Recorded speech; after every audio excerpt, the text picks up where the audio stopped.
Hi everybody, my name is Amanda Gonzalez and I'm a school psychologist working in an elementary school. And today I wanted to share some fun and creative ways that you could take something like Legos and use it to help build your child or your students' social emotional skills in the classroom or home setting. So one way that I was thinking you could take Legos and use it as sort of an emotions check-in with your students is if you're familiar with the program called Zones of Regulation. There's 4 different zones. So you have your blue zone, your green zone, yellow, and your red zone. And each zone represents a different set of emotions or feelings that one might have.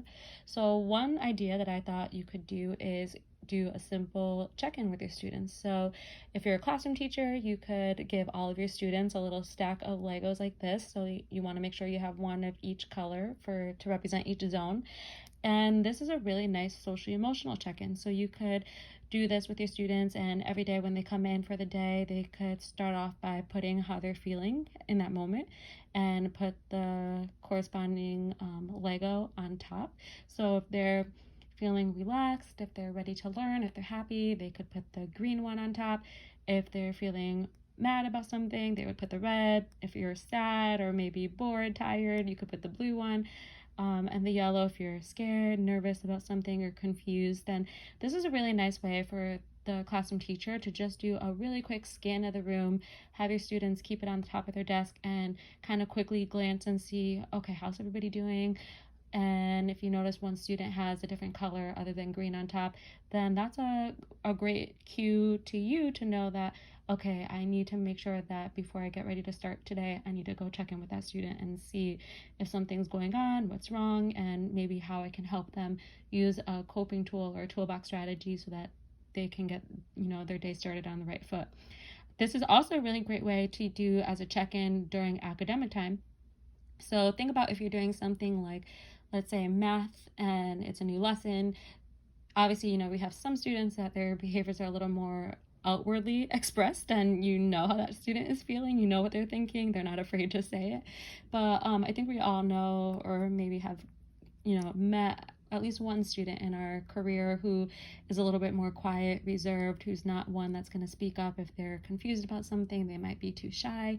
So this is a great way to check in with students as well as they're doing their independent work. So maybe a child that is feeling confused about something or they don't 100% understand what the assignment is, asking or calling for, then they can easily kind of just put their little block and assemble it so that they have the yellow one on top. And this is a great way for you to, again, scan the room as you're sort of making your way around. And if you see anyone with the yellow on top, then that's again a cue to you that you want to go in and check in with that student, and maybe you'll need to bring them to the back table and kind of do a little review or reteach with them on what the activity is.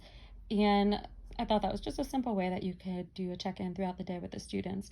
Again, you want to definitely make sure that you sort of set the tone with them and talk to the kids about expected versus unexpected behavior. So, talk about what does it look like. You want to keep it under your desk. We're not playing with it. We're not touching. Again, there's not that many pieces, so they can't build anything extravagant with it. But again, review with them. Unexpected behavior is when you're playing with it and kind of not following along, not doing your work. And if you notice that someone has an unexpected behavior, what's the consequence? It'll get taken away. You can try again later. Or maybe if it's something that's continuing throughout the day, then they lose it for the day and you revisit it again the next day. They can try again. Um, so a different way that you can use these is for your students that maybe are a little antsy, fidgety, they have a hard time sitting still, they need to be doing something with their hands. This is a great way that you can kind of help that student sort of regulate, self-regulate in the classroom. Is you could give them a couple, obviously you don't want to give too many, but just give them a couple cubes and they can kind of fidget with it. They can, when they're at the carpet or during whole group instruction, obviously they're still paying attention, but they can kind of build with it, and it just gives them something to do with their hands, so that way their hands are to themselves, their hands aren't touching the other students around them, they're not annoying other students or bothering anybody. So it's a great way that they can kind of just keep their hands busy. And again, you're going to set the tone with them, talk about expected versus unexpected behaviors. If it becomes something that is extremely disruptful, then you'll take it away for the day and they can try again tomorrow, or they can try again later on in the day. So again, you're always reviewing expected and unexpected behaviors with the students, but like I said before, you're not giving them that many that they'll be able to build something extravagant with it. But it's a good way just to help keep their hands busy. And another way that you can use it for students, if you think about those kids that maybe they get really anxious or nervous, they might need sort of a calming tool. This is a great way that you could just give them one, and it's something that has little ridges or bumps, and it could be a really relaxing calming tool. They can kind of just rub it between their finger. Something that I like to do is I'll take a little piece of Velcro and stick Velcro on the other side. So again, it's just a little bit of a sensory input, and this is something that can be really calming for the kids, and it's super discreet. It's something small. They just need one, and they can kind of keep it in their lap, keep it in their pocket. So let's say they're getting ready to do an assembly and they're really nervous about standing on stage in front of a bunch of people, they can just put this in their pocket and kind of rub it, and it's something that can help calm them and keep them relaxed during that time. That's maybe a high stress situation. So this was just something that I thought would be helpful for maybe others to try with their kids. Of course, you want to check in with the student and maybe see, do they prefer the more bumpy side, the smooth side. These pieces of Velcro, I love them. They're so awesome because they're pre-cut and they come in round circles. It looks like this when you buy them. I got this set on Amazon, but I'm sure you can find these at Staples, maybe Target, or another kind of office supply store. But these are really great because they come in two big rolls. So you have the side that's the kind of bumpy side, the smooth side, and these are awesome when you're making things like token boards or first then boards for your students. So for the school social workers, school psychologists, school counselors, special education teachers, I highly recommend these. They come in so handy when you have to make all of those boards for your students and use them with PECs. A helpful tip that I found over the years through trial and error is always use the kind of bumpy rough side on the back of the PEC and use the smoother side on the actual board itself, because trust me, I've been there when you're in the moment with a student and you're trying to like switch the PECs around and you hold it close to like your outfit, and the rough side will kind of get stuck to you and snag your outfit, and oh my gosh, it's a struggle. So just take it from my own experience. It's always easier when you put the smooth side down on the actual token board. But of course, Legos, you can do so much with this. You can use these as manipulatives for students. You can use them in math as counters. You could have a math center where the students have to maybe reach in, grab a bunch, and use these to create math equations. So maybe they might do something like 3 plus 1 equals 4, and they have to put them down and maybe write out the equation.